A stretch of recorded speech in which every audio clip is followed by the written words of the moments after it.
Assalamualaikum warahmatullahi wabarakatuh. Selamat bergabung teman-teman di channel YouTube Borin Vlog. Di kesempatan ini saya ingin bercerita tentang dongeng, cerita rakyat atau legenda asal mula Erau dan juga awal mula berdirinya Kerajaan Kutai Kartanegara.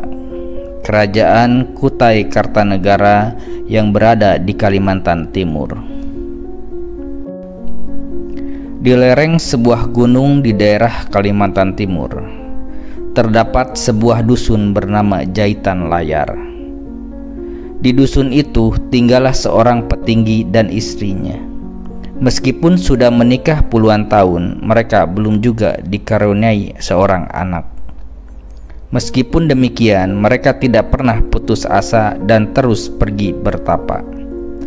Mereka menjauhi kerabat dan rakyatnya untuk memohon pada Dewata agar diberi keturunan.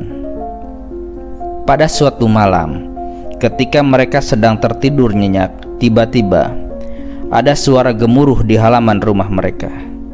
Malam yang gelap gulita sekarang menjadi terang benderang. Mereka kaget akan kejadian itu. "Pak, coba lihat apa yang sedang terjadi di luar," perintah sang istri. Dengan hati-hati, petinggi dusun keluar dari rumahnya. Ia kaget melihat batu raga emas ada di halaman rumahnya. Di dalam batu itu terdapat seorang bayi laki-laki yang masih merah, yang berselimutkan kain berwarna emas. Tangan kanan bayi itu menggenggam sebutir telur dan tangan kiri bayi itu memegang sebilah keris emas. Petinggi lebih terkejut ketika 7 dewa tiba-tiba berada di depannya.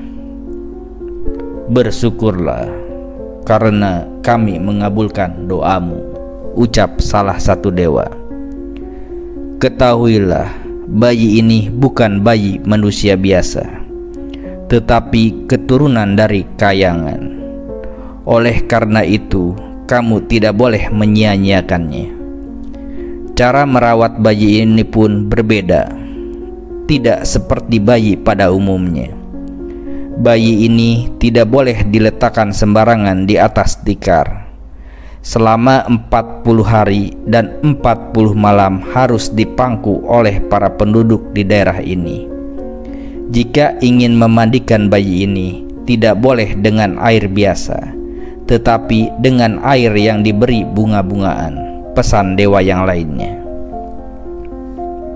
"Jika bayi ini sudah besar, tidak boleh menginjak tanah sebelum diadakan erau.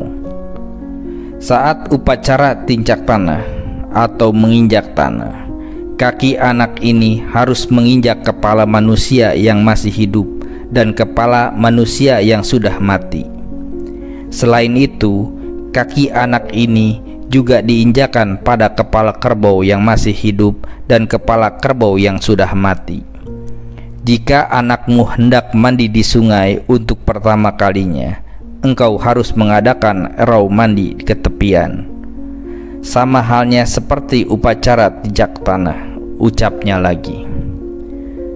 Senangnya sang petinggi mendapat anak keturunan para dewa.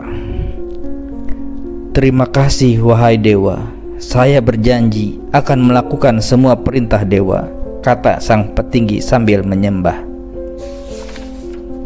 Sang petinggi kemudian masuk dengan membawa bayi itu dan menceritakan semuanya kepada istrinya.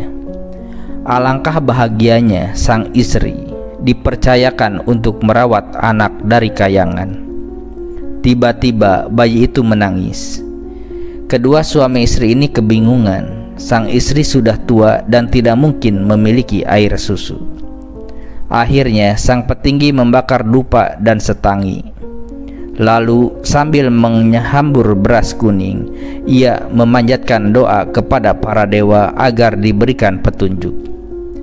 Dewa memberikan perintah agar sang istri mengusap dadanya sebanyak 3 kali. Secara tiba-tiba keluarlah air susu yang sangat deras, juga wangi seperti bau ambar dan kasturi. Bayi itu pun mulai menyusu.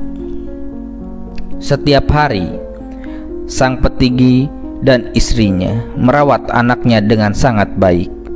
Mereka melakukan semua apa yang diperintahkan oleh para dewa.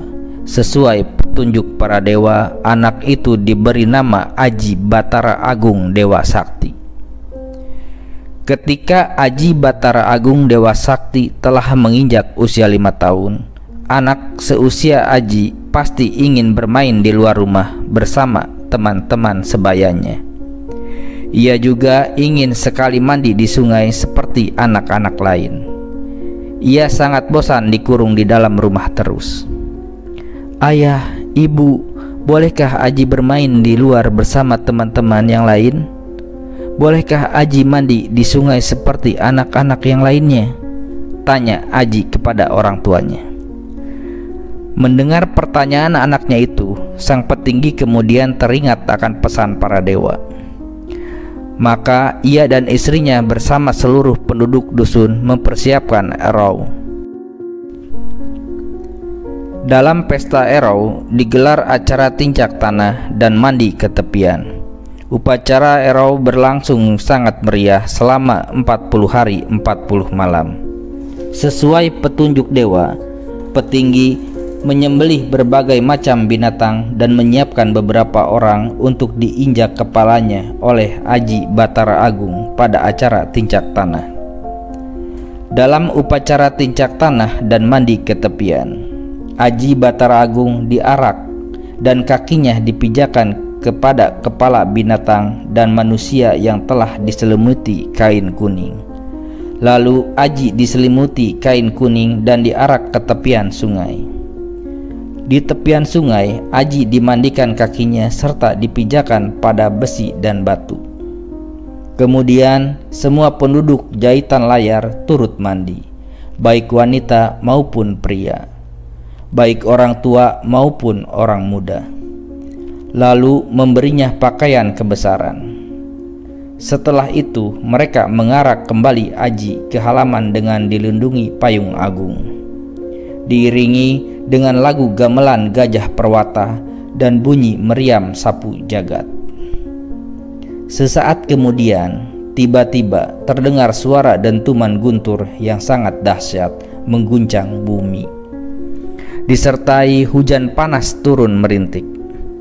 Kejadian itu tidak berlangsung lama. Cahaya cerah kembali menerangi alam, dan awan di langit bergulung-gulung seakan memayungi penduduk yang sedang mengadakan upacara di bumi.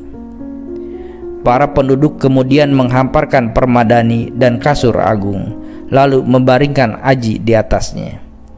Giginya pun diasah, kemudian diberi makan sirih. Pesta Erau ini dimulai ketika upacara tersebut telah usai. Berbagai macam makanan dan minuman dihidangkan untuk penduduk. Berbagai macam permainan dipertunjukkan. Laki-laki dan perempuan menari silih berganti.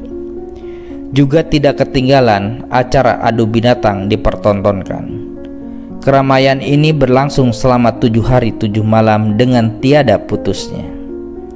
Setelah pesta Erau selesai, semua bekas balai-balai yang digunakan selama pesta dibagikan oleh petinggi kepada penduduk yang melarat. Demikian pula hiasan-hiasan rumah oleh istri petinggi diberikan kepada penduduk. Para undangan dari berbagai negeri dan dusun berpamitan kepada petinggi, istri dan anaknya. Mereka memuji-muji Aji Batara Agung Dewa Sakti. Tiada satu orang pun yang dapat menyamai Aji Batara Agung Dewa Sakti. Ia sungguh tampan, baik dan bersahaja, puji para undangan. Ketika Aji Batara Agung mencapai usia dewasa, ia diangkat menjadi raja di kerajaan Kutai Kartanegara ing Marta Dipura yang pertama pada tahun 1300 sampai 1325. Saat ia diangkat menjadi raja, Erau kembali diadakan dengan meriah. Karena sebagai raja yang pertama, Aji Batara Agung dianggap sebagai nenek moyang raja-raja Kutai yang lainnya. Setelah menjadi raja, Aji Batara Agung menikah dengan seorang putri yang cantik jelita bernama Putri Karang Melenu. Konon Putri Karang Melenu juga titisan dewa dari kayangan. Putri Karang Melenu ditemukan oleh petinggi hulu dusun Melanti dalam bentuk seekor ulat yang kemudian menjadi naga dan akhirnya menjadi seorang putri. Dari pernikahan Aji Batara Agung Dewa Sakti dengan Putri Karang Melenu terlahir seorang putra dan diberikan nama Aji Batara Agung Paduka Nira. Sejak Aji Batara Agung Dewa Sakti menjadi Raja Kutai Negara, Erau diadakan pada setiap pergantian atau penobatan Raja-Raja Kutai Kartanegara. Untuk mengenang kembali peristiwa kehadiran Putri Karang Melenu, diadakan pula acara mengulur naga. Selain itu, dibangun pula sebuah gedung pertunjukan pada tahun 2003 yang diberi nama Putri Karang Melenu.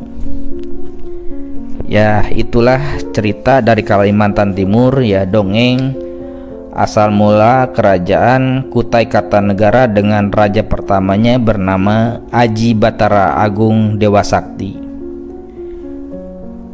Mudah-mudahan cerita atau dongeng legenda ini atau juga sejarah dalam bentuk cerita rakyat dari Kalimantan Timur ini bermanfaat bagi kita semua. Silakan teman-teman pemirsa channel YouTube Borin Vlog menyimak cerita atau legenda lainnya yang ada di channel ini. Terima kasih atas perhatiannya. Assalamualaikum warahmatullahi wabarakatuh.